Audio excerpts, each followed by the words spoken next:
Hey guys, welcome back to QC. It's your girl Queen Joe here. This is episode 3 of the show. Before I get into the episode though, I want to talk about this heat, y'all. Okay? Like it's so hot, y'all. It's summertime. I know y'all outside because I was outside. Like I couldn't sit in the house. I was in the pool the other day because it was Juneteenth. I was in the pool with the kids for Juneteenth. And speaking of Juneteenth, y'all, I want to talk about Kendra Lamar. Kendrick Lamar, the pop up concert. I know y'all seen it all over the internet. I want to talk about it. I love pop culture, y'all. I love pop culture. I share with you guys that my favorite artist is Kanye West. You know what I mean? So y'all gonna hear me make a lot of pop culture references on my show. So I want to talk about the rap battle because I've been keeping up with it. I know there was like a Chris Brown, Quavo. There was, I think there was like a DeVito and Westkid had one too. But my favorite was the Kendrick Lamar and Drake. And that's only because y'all, I've argued with people that Drake is not a rapper. I'm so, I sound like a Drake hater, but I'm not. I promise y'all I'm not. I don't hate him, but I've been trying to tell people, I'm like, this man is an actor. Like, do y'all not remember Degrassi? He's just acting like a rapper, and he does a really good job at it to the point that he has everybody convinced that he's from the trenches, but he's not. He's not. He never was. You know what I mean? I'm just I'm happy that Kendra Lamar, like another big famous mainstream media artist, agree with me. Like I was so happy to hear Not Like Us. Listen to the song if you haven't heard it. Anybody haven't heard that song? Listen to it. He performed it. I believe it was 6 times. He performed the song on the at the concert. Love that song. Agree with everything he said in the song. So I'm just happy. I just had to tell y'all about that. Like I'm so happy that moment happened. I was like I wish I was there actually. I saw there was a video of Northwest in the crowd going crazy. I wish I was there. But shout out to Kendrick Lamar. Thank God for Kendrick Lamar. Listen to the song and listen to what he's saying because that song is actually a message to you guys. Okay, there's fake and there's real. And Drake, yeah, he lost the battle. That's all I gotta say about that. All right. So moving on to the episode today, I'm gonna be discussing the business side of my life. I'm gonna be telling you guys how I got into business, branding, entrepreneurship, all that cool stuff, and then I'm gonna leave you guys with a nice subtle message for today. Next episode, I'm gonna wrap this up. I know I've been talking about my life, like me, me, me, me, me. I told you guys everything. So I'm gonna wrap it up on the next episode. We're gonna do the grand finale of Queen's life. Okay, I will keep all the tea for the next episode. Save all the best stuff for last. Okay, but let's talk business right now. So I discover my love for business, branding, entrepreneurship, all that good stuff. Okay, so I attended fashion school in New York City, and that's how I got into the idea of entrepreneurship or branding and stuff. So my first class in fashion school I took was the fundamentals of design. That was the name of the class, and the project of the class was to build a brand, design this brand, design a logo, and at the end of the class, you had to have everything like a business plan, a logo, what you're gonna do in the next 5 years, all that good stuff. So I absolutely loved the class. From the moment I took that class, a spark went off in my head. I designed my first brand. I named it Vava Clothing because I was studying clothing at the time. Actually, the brand is just Vava, but I attached the name clothing to it because I was studying fashion at the time. So that was my first brand I created, and then I started. My whole idea with the brand was just I was just excited to discover this new love of mine, like branding business. So my whole idea for this brand was to practice as I'm studying, practice fashion design with my clothing line, Viva Clothing, as I'm studying fashion design, right? Sort of perfect my craft as I'm earning my craft. So I went ahead and did that for the whole 2 years of fashion school. I did fashion shows. Shout out to Vava girls, all my models. That model for me. You guys were the epitome of me, okay? Like you are the real OGs. Shout out to you guys, all my models. We did a bunch of shows, a bunch of different events, pop-up events, vendors event, all that cool stuff we did. So I enjoyed that experience. I did that while I was studying fashion. So I did that for 2 years, and by the time I was done with fashion school, I was tired because I was in school and I was building a business at the same time. So, and I was working. So I worked myself for 2 years. Greatest experience of my life, though, I must say. And then after that, I graduated fashion school and I moved to Florida. I took a little break, stayed out in Florida, and then my parents bought a home. I stayed in Florida for a while, then my parents bought a home, and they're like, "Oh, we need help with our home," you know. So I came home to help with the house, and this is a big old house my parents bought. So the bottom of the house in New York City is like a full apartment ish. So I saw so much space. I'm like, this the bottom of this house can be something. Like I just shared with you guys, the spark in my head have been going off since fundamental design class. So every time I see an opportunity for business, I'm gonna run for it. I'm gonna grab it. Like that's been my thing since then, right? So I saw the space in the bottom of my house, and I just got so amazed by it. I was like, oh my god, I gotta do something in this space. I gotta start a business down here. So me and my dad um spoke about it, and he agreed for me to go ahead and start a business. So I went ahead and opened a shop down there. I'm gonna tell you guys a little about the shop, but before I did the shop, actually, I was inspired by my mom. She makes this hot sauce. So I actually did a branded and started a spice brand before I even opened my shop. I took my mom's sauce and I branded it and I named it Liberian Spice after our country, of course.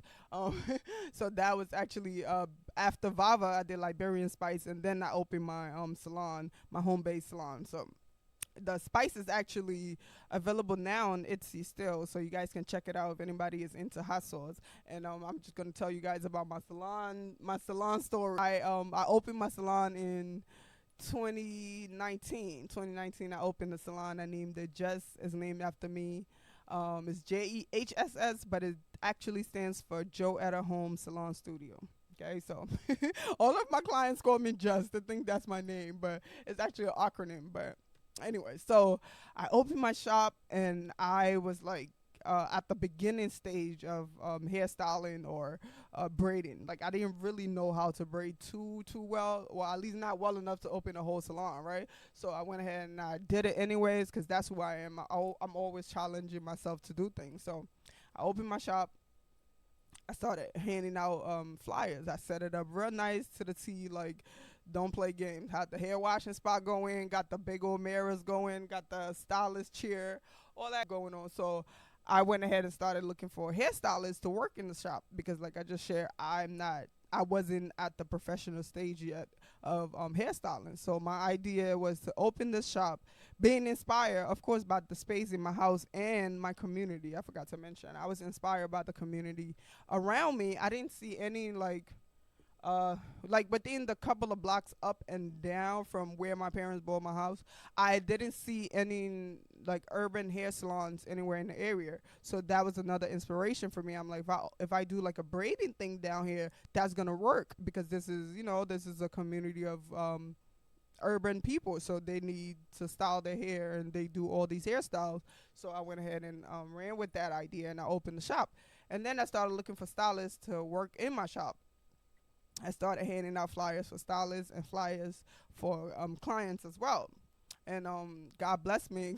God gave me clients before he gave me one hairstylist to work in my shop. So at that point now, because people started coming and I set it up so nice and professional, I had to start taking the clients. I had to, because I was handing out flyers to people and people started coming, and I had to now prove myself, right? So it was a huge challenge.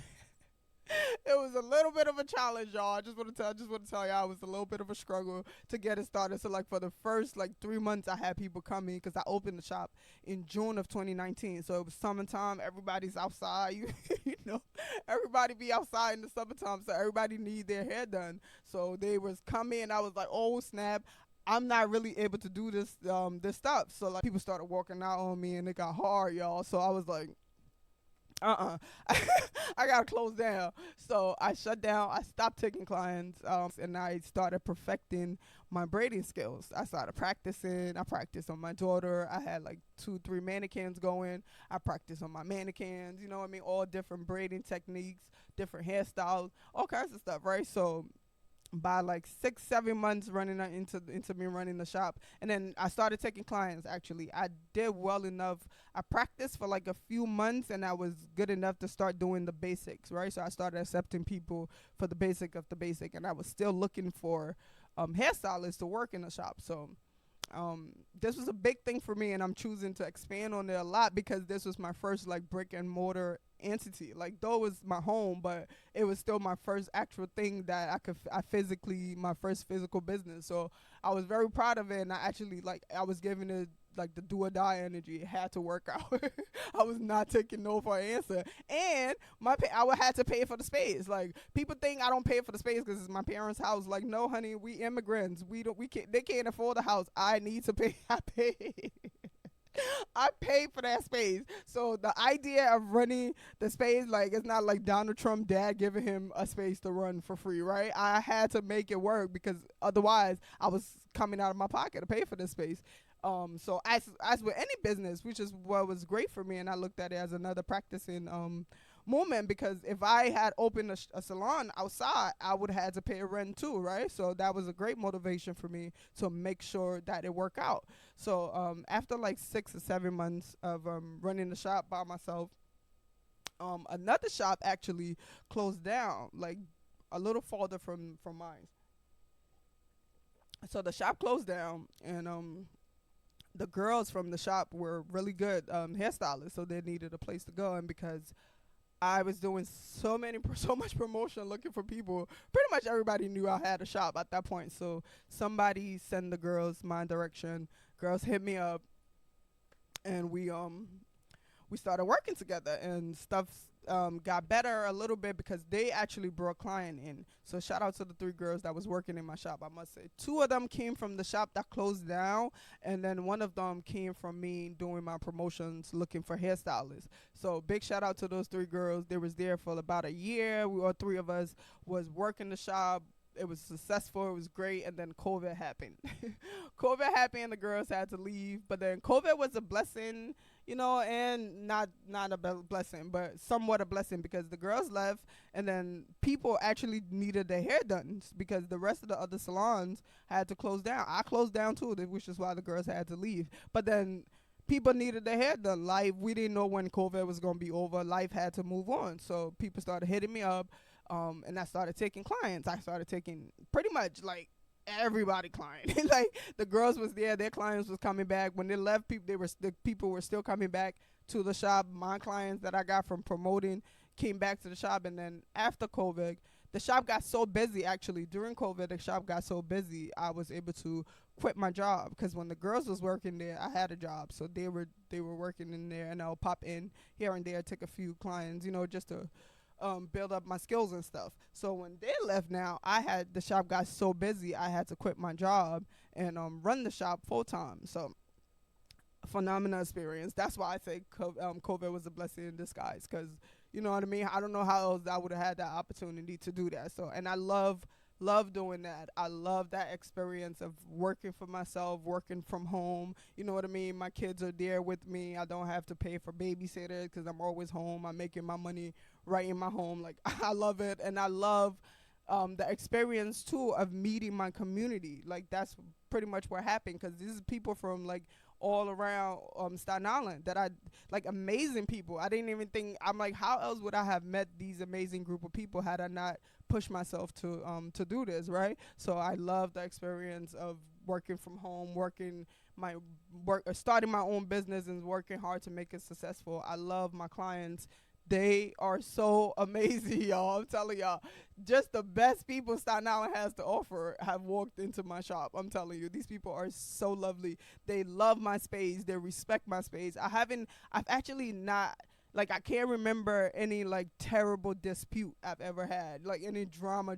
Like, every single person that walk into my shop, they're like, "Oh my God, this is so beautiful," because it's set up pretty nice. So they're just, but then they're the whole throughout the whole time, because I do like braids and weaving and stuff. So it's hours I'm on top of these people head, 3, 4, 5, 6 hours. I'm braiding people hair. So then we become like best friends. All of my clients, they walk into my shop, strangers, and they're leaving as besties. Like I know some of y'all watching right now. I love you guys. Thank you guys. And all this time I'm talking to all these people, every single one of them I've shared with them the idea that I want to start a podcast. And I'm telling you guys, solely probably because of these people I got the faith to do this. Because everybody, every time I'm like, I'm gonna start a podcast, they're like, why aren't you doing it yet? Like, you guys you got such a big personality, you need to be doing a podcast. I love my clients. Shout out to y'all for empowering me, motivating me, supporting my shop. My shop is still running right now, still take clients. I specialize in all urban hairstyles. So there's braiding, weaving, dreads, starting dreads, retwisting the dreads, all of that. Okay, so follow me on Instagram, follow the shop. I'm gonna leave a description in this video, a link in the video description to my shop and to the Spice brand. So follow my two businesses. And now I'm going to share with you guys the message of this episode, okay? The message is very sweet and subtle, nothing too harsh. So I'm sharing with you guys to invest. Investment is the key word of this message. I want you guys to invest in yourself and your kids. The message is not only for parents. I know when I say yourself and your kids, it sounds like I'm talking to parents directly, but only because I'm a parent. So some of the things I say will sound like I'm talking, but this is a general message. Anybody who has thought about the idea of investing or anything of that nature, I'm gonna share with you guys 2 examples on this episode of ways that you guys can get started on investing in yourself or investing in your kids. And my reason actually for the message, the reason I chose to share the message with you guys is simply because investment is actually the key to financial independency. Okay, like handling your own money, y'all, like understanding how your money works is the key to financial independency. All right, so the 2 examples I got for you guys is cryptocurrency for my parents or grown-ups or anybody, non-parents, anybody out there. The key, first example is cryptocurrency, and then cryptocurrency is a digital virtual money. So if anybody who's that's a little too complicated, there's Robinhood and Acorn is another 2 investment platforms you can use. And then for your kids, you can use Greenlight. Greenlight I'm going to expand on in a minute, but I'm going to share with you guys how cryptocurrency works simply because I dabble a little bit in crypto, so I have a little bit of knowledge on there. I use Acorn and Robinhood a little bit too, but not as much as I use crypto, right? So cryptocurrency, like I said, I'm sure everybody have heard of it, right? Cryptocurrency is a digital virtual currency. It's digital money. One of the biggest crypto coin is Bitcoin. I'm sure everybody have heard of Bitcoin. That's the biggest crypto coin. It's believed at $63,000 right now. It goes up and down. Crypto, it works almost like the stock market, so it fluctuates ups and downs. So right now I believe is at 60 something thousand dollars for one coin. But how Bitcoin work is you can buy friction of the coin, right? So you don't like how you can buy shares of stocks and stuff like that. So you don't have to be able to afford the whole thing. But the key of me telling you guys about digital money is that on the first episode, I don't know if you didn't see the first episode, go back and watch it. But the first episode, the message was that we are moving into the digital era. Like, this is the future. The future is now. The future is AI. So now we're on episode 3, and I'm sharing with you guys to go and understand how to invest in digital money, right? So I hope I'm making sense. You're following my drift here. Okay, so digital money to me is the key to our financial independency. Cryptocurrency to me is how we're going to get out of debt, how we're going to free ourselves. But this is something that we'll have to learn. You know what I mean? So it's not something that you could just go and start doing right away. I'm not going to be able to explain it as much in detail. I'm going to do my best, but I urge you guys to do your own research into it. Just Google cryptocurrency.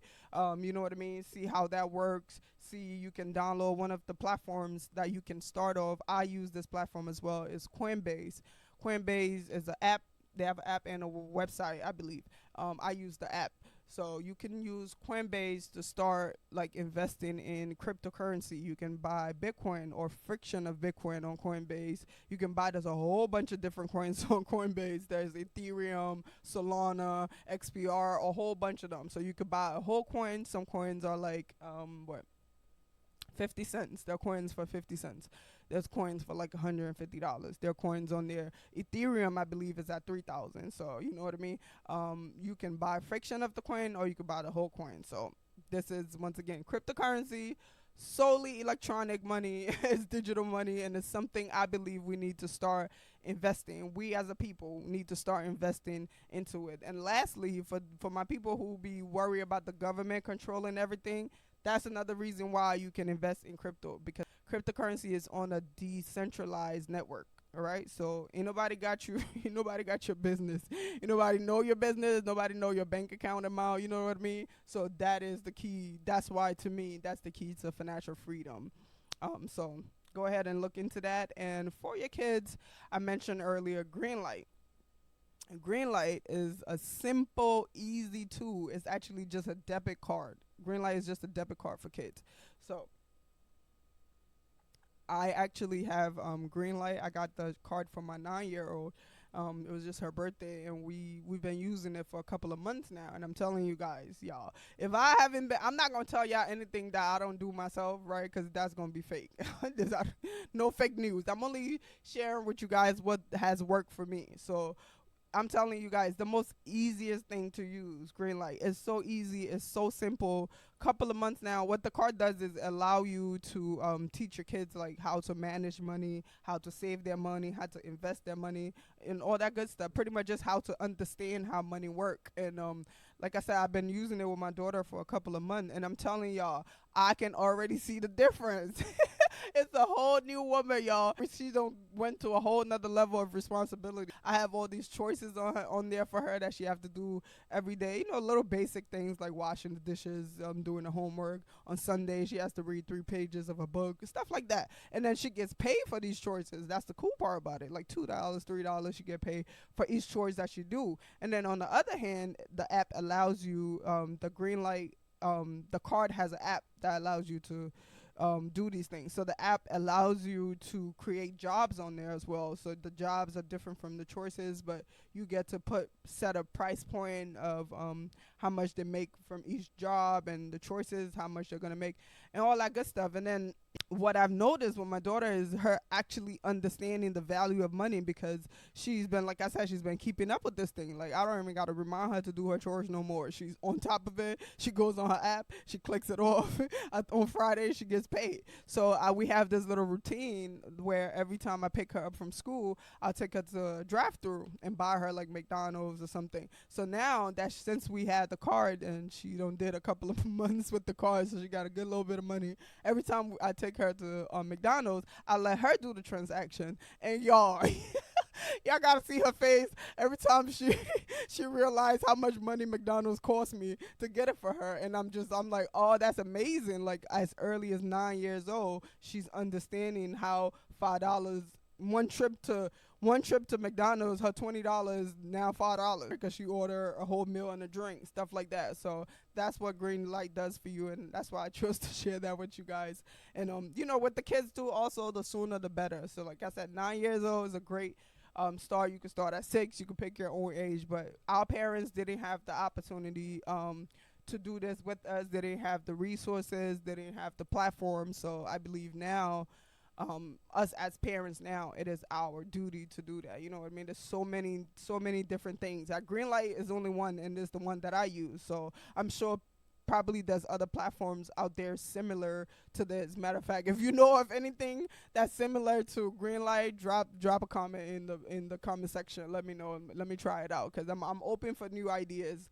That's why I choose to share my ideas with you guys. And if you guys have any ideas to share with me, I'm more than open to them, okay? So that is my message for you guys, actually. And I'm going to go ahead and wrap up this episode. But that is the message of episode 3. Invest in yourself and invest in your kids. You can use cryptocurrency as a platform for starting your own investment, and you can use Greenlight as a platform for investing with your kids. Okay, guys? So that's the end of my show. I hope I was able to open your mind to the idea of investing. Those two examples I shared with you guys, I hope that shines some light on it. And if you're into hot sauce, like I said, my mom's sauce is still available in my Etsy shop. So go ahead and click the link in the description. Get to shopping. If you want to test out my braiding techniques, I'm still open for business. So click that link, follow me, book the shop. And I'll see you guys next time on QC.